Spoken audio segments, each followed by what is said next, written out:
Good morning, everybody. It's Monday, therefore it must be a Reform UK press conference.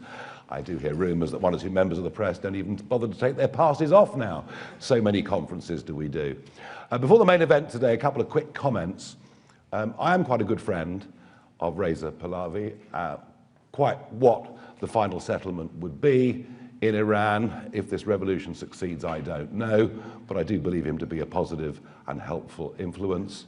It is obviously tragic that so many people have been killed over the last few days, wholly unsurprising, and perhaps a lot of the silence we get from our establishment is, of course, because they all backed the JCPOA deal back in 2015, which I was vehemently opposed to, which frankly has done nothing more than prolong the life of this absolutely monstrous regime. Also, quickly want to touch on our friends in Brussels and the Farage clause.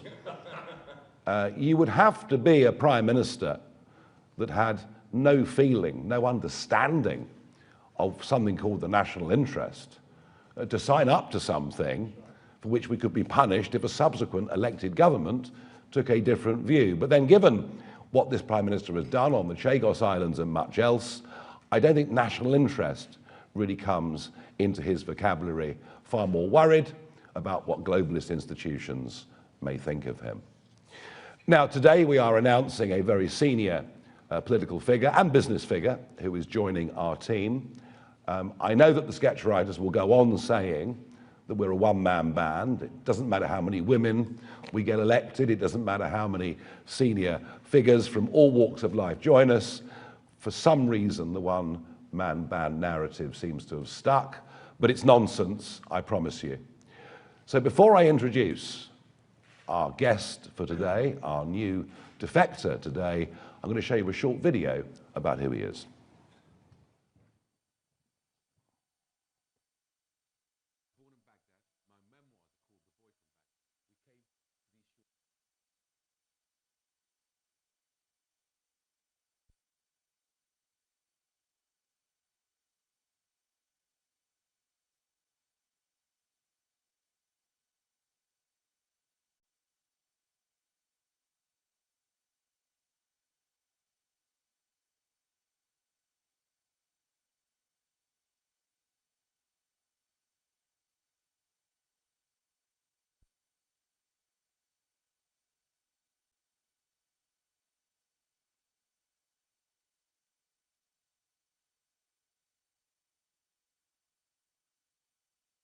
Born in Baghdad. My memoirs are called The Boy from Baghdad.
Not a bit.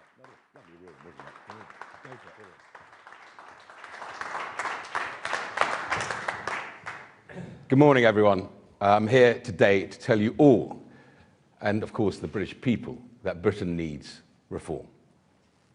Britain needs Nigel Farage as Prime Minister.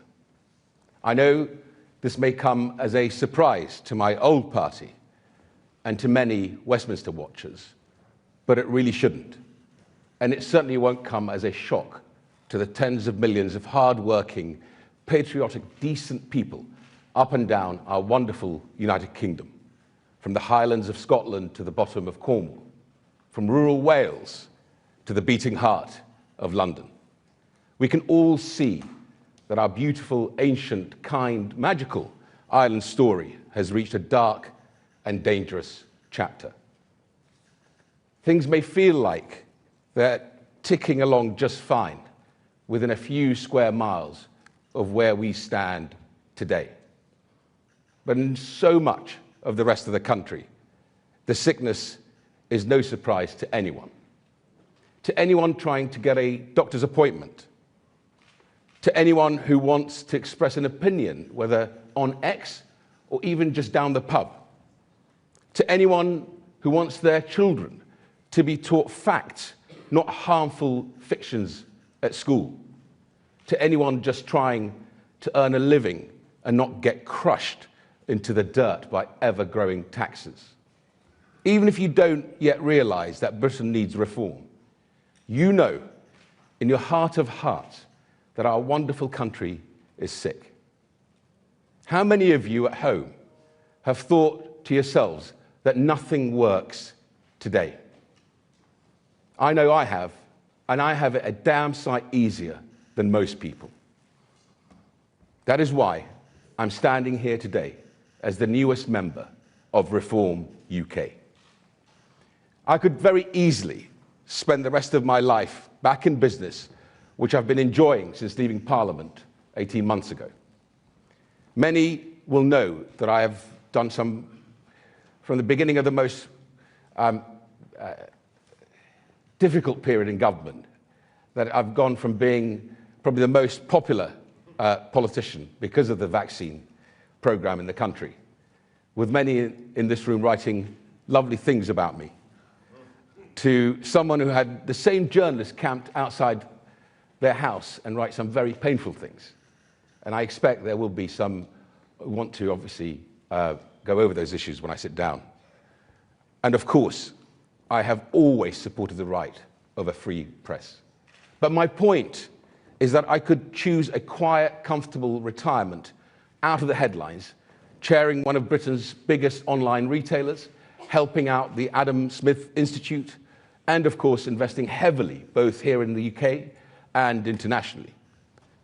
But I also know a thing or two about growing up in a country that is fundamentally broken, riven by sectarian strife, economic depression, and cratering living standards. So I have decided not to stand by and watch that happen to the country that took me in and let me live my British dream. Not when so many of my countrymen are instead living the waking nightmare of Keir Starmer's two-tier Britain. So I stand here with the leader of my new party to offer my help and my insights to the dynamic, confident team that Nigel Farage is building, and to urge others from across all the other parties, and the many millions who until now felt that politics isn't for them, to come and join us. Come and join us. You know Britain is broken. You know it needs reform. Since leaving Parliament, I have been reflecting on the successes and failures of my old party's time in government. I now rue the timidity, even at times the weakness, with which we tried to deal with the problems of the country. My analysis is that a huge culprit is the overmighty bureaucratic inertia that now dominates and runs the country, that has taken control of swathes of the economy, and with barely a shrug of the shoulders, restricted the individual liberty of each and every one of us.